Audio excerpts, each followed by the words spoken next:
இன்றைக்கி நம்ம சேனலில் அஃப்கானி பன்னீர் எப்படி செய்கிறதுன்னு தான் பார்க்க போகிறோம். வாங்க ரெசிபிக்குள்ளே போகலாம். ஃபஸ்ட்டு ஒரு பேன் எடுத்துக்கோங்க. அதில் ஒரு சின்ன துண்டு பட்டர் சேர்த்துக்கலாம்.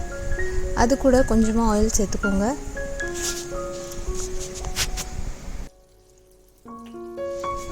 ஃபஸ்ட்டு நம்ம இதில் பன்னீரில் பொரிச்சு எடுத்துக்கலாம்.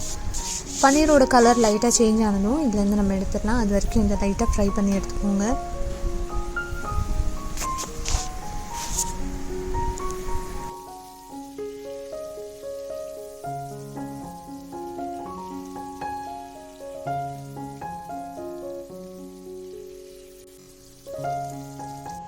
இது மாதிரி அங்கங்கே கோல்டன் ப்ரௌன் கலரில் வந்தால் போதும். இதை இப்போ வேறு பிளேட்டில் எடுத்து வச்சுக்கலாம் தனியாக.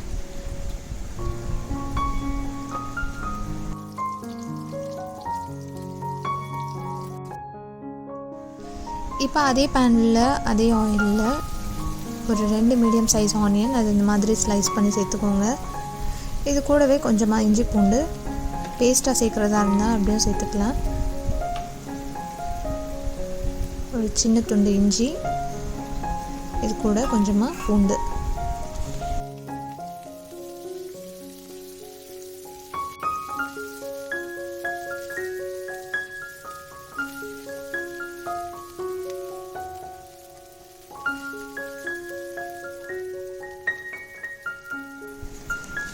வெங்காயம் ரொம்ப குக் ஆகணும்னு அவசியம் இல்லை. இது நம்ம பேஸ்ட்டாக தான் அரைக்க போகிறோம். இப்போ இது கூட கொஞ்சமாக கொத்தமல்லி இலை சேர்த்துக்கோங்க. சேர்த்துட்டு இதை நல்லா மிக்ஸ் பண்ணிக்கலாம்.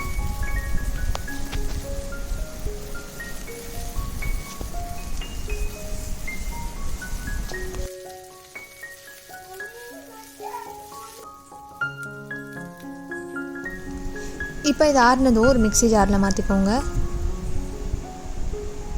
மாற்றிட்டு இது கூட கொஞ்சமாக முந்திரி பருப்பு அதையும் வறுத்து சேர்த்துக்கலாம். இது கூட ஒரு ஸ்பூன் காஷ்மீரி சில்லி பவுடர் சேர்த்துக்கோங்க. உங்கள் காரத்துக்கு ஏற்றது மாதிரி சேர்த்துக்கலாம். இது கூடவே கொஞ்சமாக கரம் மசாலா, கொஞ்சமாக ஜீரா பவுடர். ஜீரா பவுடர் ஒரு ஸ்பூன், சில்லி பவுடர் ஒரு ஸ்பூன், கரம் மசாலா ஒரு ஸ்பூன் சேர்த்துக்கோங்க. சேர்த்துட்டு இது கூடவே கர்ட் சேர்த்து இது நல்லா அரைச்சிக்கோங்க. ஃபஸ்ட்டு இது இந்த மாதிரி அரைச்சிட்டு இப்போ அது கூட தயிர் சேர்த்துக்கிறேன். தயிர் ஒரு 2 ஸ்பூன் சேர்த்துக்கோங்க. ரொம்ப புளிப்பான தயிர் வேண்டாம்.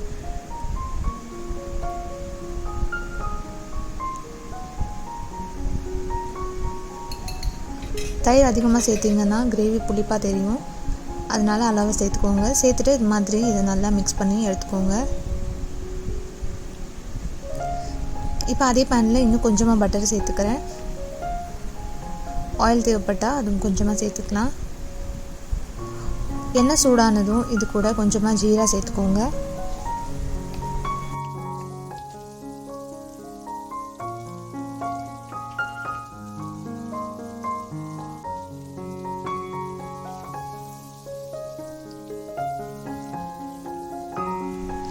ஜீரா பொரிஞ்சதும் இது கூட நம்ம அரைச்சி வச்சிருக்கிற பேஸ்ட்டை ஃபுல்லாக சேர்த்துக்கோங்க.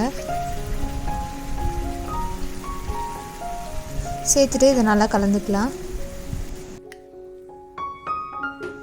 மிக்ஸி கப்பில் இருக்கிற மிச்சம் மசாலாலையும் கொஞ்சமாக தண்ணி கலந்து இது கூட சேர்த்துக்கலாம். கிரேவி உங்களுக்கு எவ்வளோ திக்காக வேணுமோ அதுக்கேற்றது மாதிரி தண்ணி இதில் சேர்த்துக்கோங்க.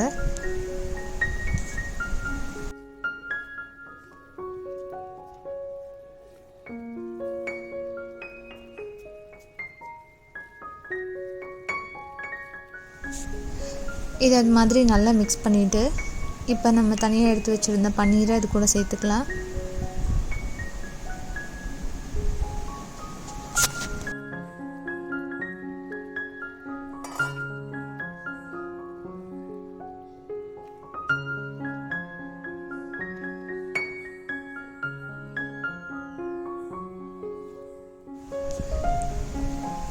அடுத்து இதில் கசூரி மேத்தி சேர்த்துக்கோங்க.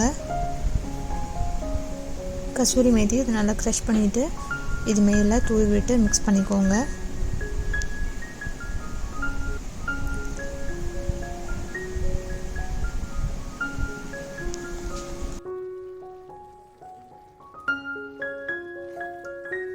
அவ்வளோதான், சூப்பரான சுவையான அஃப்கானி பன்னீர் ரெடி ஆயிடுச்சு. இதை நீங்கள் சப்பாத்தி, நான் எது கூட வேணாலும் சர்வ் பண்ணிக்கலாம்.